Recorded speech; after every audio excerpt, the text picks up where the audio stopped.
कोलकाता का एक गांव माधवपुर। ये महीना जनवरी का था और रात के तकरीबन 10 बजे थे। रात के सन्नाटे में झिंगुरों की आवाजें माहौल को थोड़ा डरावना बना रही थी। ऐसे में दो लोगों के कदम गांव की तरफ बढ़े जा रहे थे। अरे वाह यार, आज तो मजा ही आ गया। सही कहा तूने, बहुत मस्त नाच किया था उस पतली कमर वाली लड़की ने, नहीं?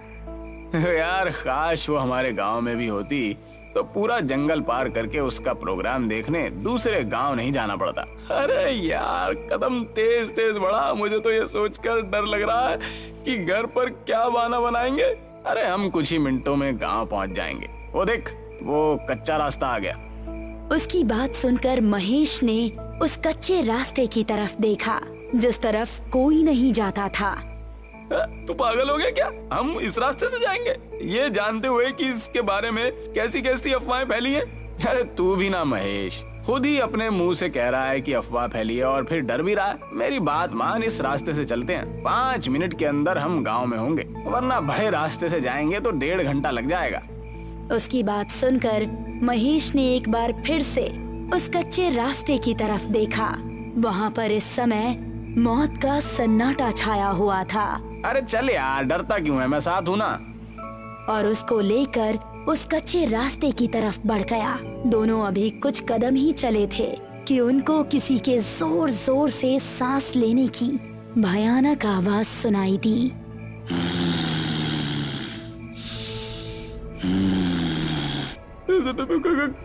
कौन है? अरे यार डरता क्यों है, कोई कुत्ता ही होगा। रमेश अभी आगे चला ही जा रहा था कि तभी उस आवाज के साथ उसको किसी के कदमों की भी आहट सुनाई देने लगी। मैंने कहा था ना यहाँ से जाना ठीक नहीं है। अबे तू मुझे भी डरा रहा। देख अंधेरा भी बहुत ज्यादा है, कुछ नजर नहीं आ रहा। अब बस हम दोनों अपने कदम गांव पहुंचकर ही रोकेंगे। तभी महेश की आंखें फटी रह गई। उसको रमेश के ठीक पीछे 2 लाल चमकती आंखें नजर आ रही थी। तेरे पीछे? अबे कौन है मेरे पीछे? रमेश ने जैसे ही पलटकर पीछे देखा, किसी ने उसका पैर पकड़ा और उसको झाड़ियों में खींच कर ले गया। महेश, महेश बचाओ मुझे, महेश! वो बिजली की रफ्तार से रमेश की आंखों से ओझल हो गया। रमेश के डर का कोई ठिकाना नहीं रहा। वो दिल में बस खौफ लिए तेजी से गांव की तरफ दौड़ने लगा और जब तक वो गांव नहीं पहुंच गया उसने अपने कदम नहीं रोके।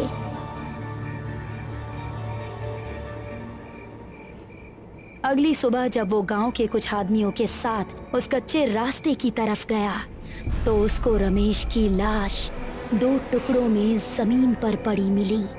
रमेश! उसकी आंखों से आंसू बह रहे थे और इस तरह इस कच्चे रास्ते का खौफ माधवपुर में और ज्यादा बढ़ गया। इस घटना के 3 महीने बाद मोहिनी, जो कि 21 साल की एक खूबसूरत लड़की थी, अपनी विधवा माँ और छोटी बहन मेघना के साथ इस गांव में रहने के लिए आई। बेटा, हमने वो गांव छोड़कर ठीक नहीं किया। अब पता नहीं यहाँ के लोग कैसे होंगे। मम्मी, थोड़ा तो एडजस्ट करना ही पड़ेगा ना। उस घर का किराया बहुत ज्यादा था। कुछ दिन यहाँ गुजार लेंगे तो सब नॉर्मल हो जाएगा। वो तीनों अब माधवपुर के एक घर में रहने लगे। कुछ ही दिनों में उन्हें वो गांव अपना सा लगने लगा। मोहिनी उसी गांव के कुछ बड़े घरों में काम काज करके अपना घर चलाने लगी।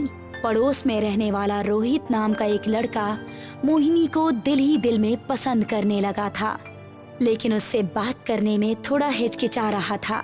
एक शाम जब मोहिनी अपना काम खत्म करके घर पहुंची तो उसको घर में मेघना कहीं नजर नहीं आई और माँ काफी परेशान दिख रही थी।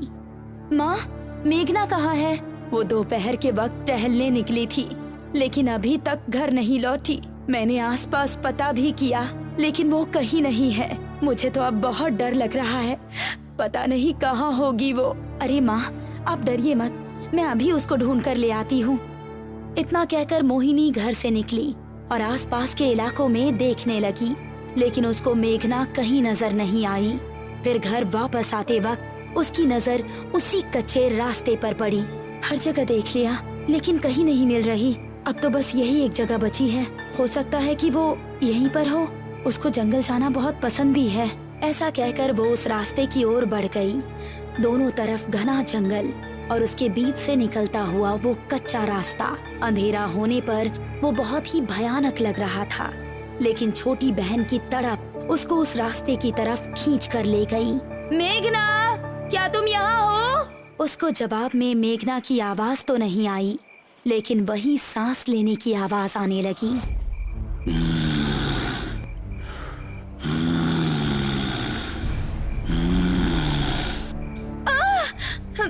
ये किस जानवर की आवाज है? मेघना प्लीज, अगर तुम यहाँ हो तो कोई जवाब दो। अब वो डरती डरती तेज तेज कदम बढ़ाने लगी। तभी उसको महसूस हुआ कि किसी ने पीछे से उसका दुपट्टा पकड़ा है। एक पल को तो उसकी सांसें रुक गई और उसने तेजी से पलटकर पीछे देखा। उसका दुपट्टा घनी झाड़ियों में फंसा हुआ था। हे भगवान, मैं तो डर ही गई थी। उसने झुककर अपना दुपट्टा निकालने की कोशिश की। झाड़ियों में काफी अंधेरा था और कुछ भी साफ नजर नहीं आ रहा था। तभी वो सांस की आवाज और भी तेज होने लगी और झाड़ियों से एक हाथ निकला जिसने उसका पैर पकड़ लिया। कौन है? छोड़ो! वो अब बेहद डर गई थी और अपना पैर छुड़ाकर तेजी से वहां से भाग निकली। उसको लग रहा था कि जैसे कोई उसका पीछा कर रहा हो, लेकिन उसकी हिम्मत नहीं हुई कि वो पीछे मुड़कर देखे। वो घबराती हुई ऐसी भागी कि सीधा वो जाकर अपने घर के अंदर ही रुकी। अरे मोहिनी बेटा, क्या हुआ? इतनी डरी हुई क्यों हो? मोहिनी कुछ बताती इससे पहले ही उसकी नजर मेघना पर पड़ी, जो कि उसी को देख रही थी। मेघना, कहाँ थी तुम? पता है हम कितने परेशान थे। दीदी माफ कीजिएगा, हमारी एक नई दोस्त बनी है, हम उसी के घर पर थे। मोहिनी को मेघना को घर में देखकर थोड़ा सुकून मिला, लेकिन उसके साथ जो हुआ था वो उसके दिमाग में अभी भी घूम रहा था। रात को मोहिनी अपने कमरे में सो रही थी तो उसको वही सांस की आवाज सुनाई देने लगी।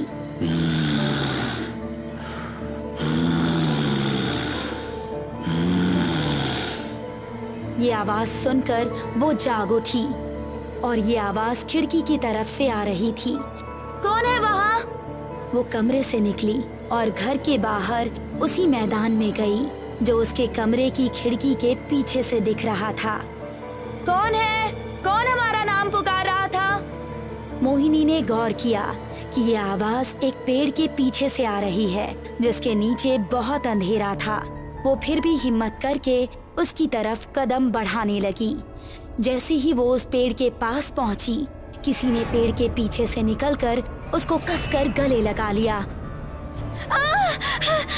कौन है? छोड़ो हमें!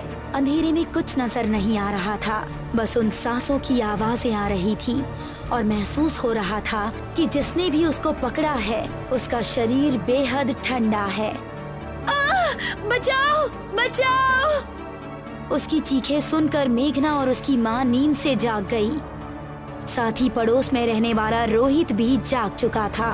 वो तीनों भागकर मोहिनी के पास पहुँचे तो देखा कि मोहिनी बेहोश पड़ी थी।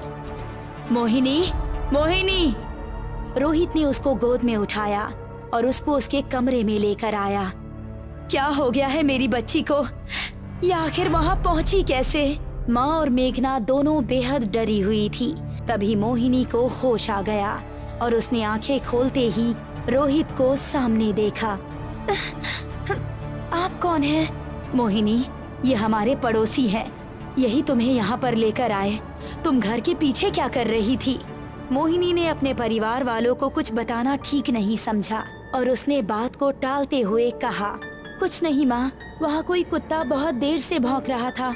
उसकी आवाज हमें सोने नहीं दे रही थी, इसीलिए हम उसे वहाँ भगाने गए थे। हाँ, आपको वहाँ अकेले नहीं जाना चाहिए था। हम सभी बहुत ज्यादा डर गए थे। शुक्र है आप ठीक हैं। मोहिनी को रोहित की आंखों में अपने लिए फिक्र देखकर बहुत अच्छा लगा। और इसीलिए उसने हल्का सा मुस्कुरा दिया। चलिए मैं चलता हूँ। आपको कोई भी जरूरत हो तो बेझिझक मुझसे मदद ले सकती हैं।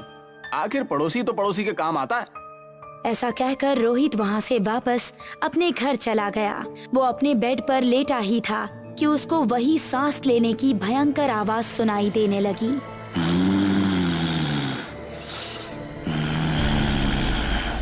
ये आवाज कैसी है?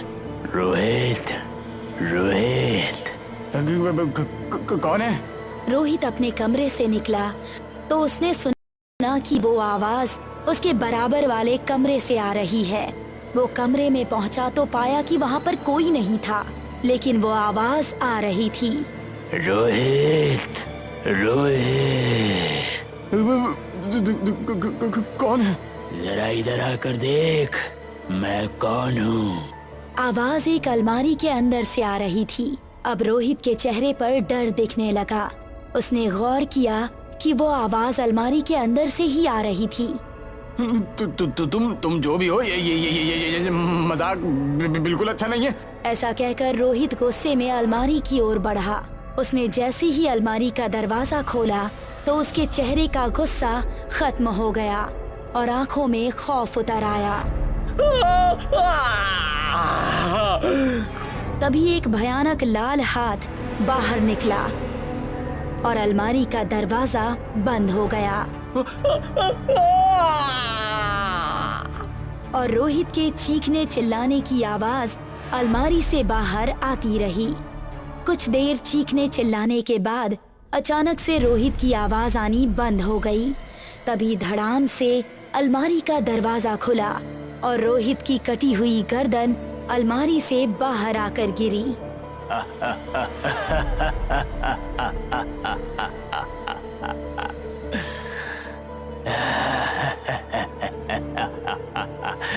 मोहिनी सिर्फ मेरी है, सिर्फ मेरी। आखिर क्या है उस कच्चे रास्ते का राज? वो भयंकर सांसें किसकी है और कौन है जो लोगों की जानें ले रहा है? मोहिनी की जिंदगी में अब आगे क्या होगा?